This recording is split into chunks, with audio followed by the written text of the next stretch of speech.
See, that was the hardest thing to get to unlearn when I left New Orleans and came back to Americaca, is the fact that people down there, if you're a native, if you become a Yat, whether you were born there or not, it's Scorpio. It's a very physical city, and I mean, we had this big building where quite a few of us all lived together, and we'd all scurry off in the morning to our various enterprises and come home, or see each other on the street and be hugging and kissing as if we had not seen each other for 10 years. And everybody, I mean, my God, they had this supermarket called Schwegmann's, which was the greatest fucking supermarket in the world.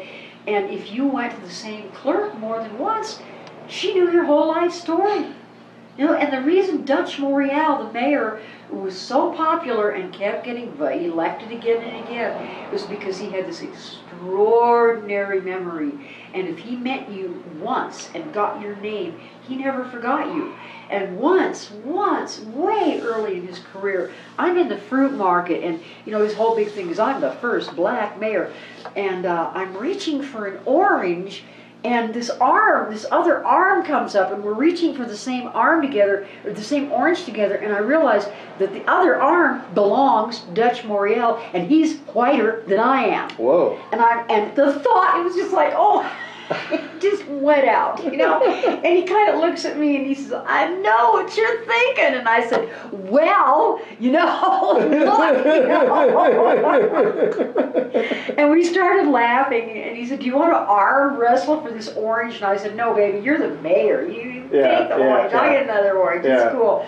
So we started talking. I did not run into him again for 5 years. Yeah. The minute he saw me, he remembered my name, he remembered the story, and we both had a good laugh over it. And that's why he was so fucking popular. Mm-hmm. But he was also this physicalness of the city. Now, including the passion, including the murder, including, you know, it was the murder capital of America, of the world for a while there. Somebody was getting murdered every hour, but the somebody was always black on black.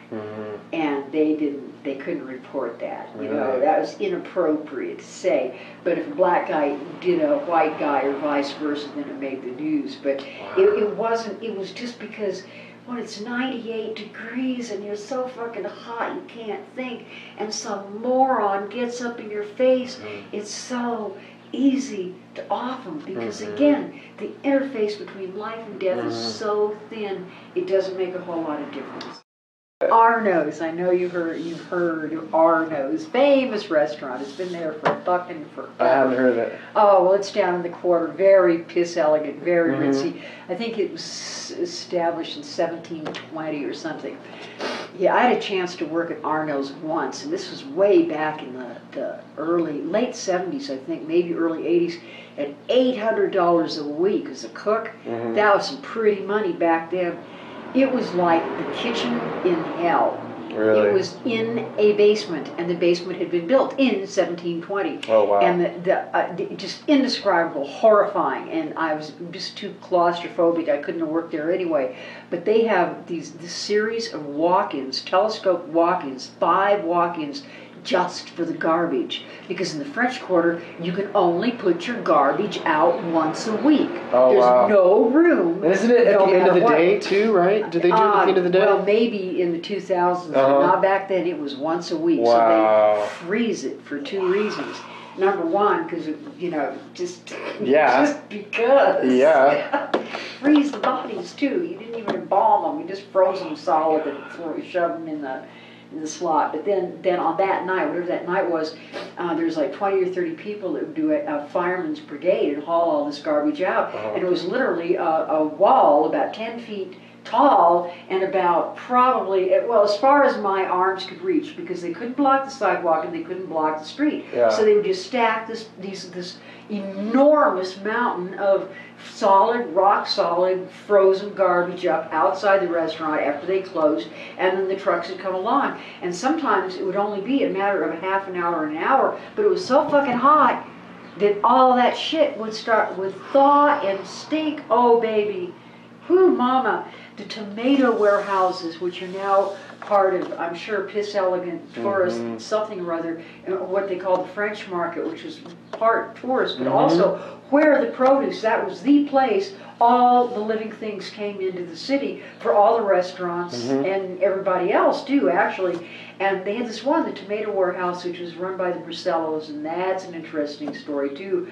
But every once in a while, they'd have to hose it out because the heat and the intensity of the rotting tomatoes it could be spontaneous combustion.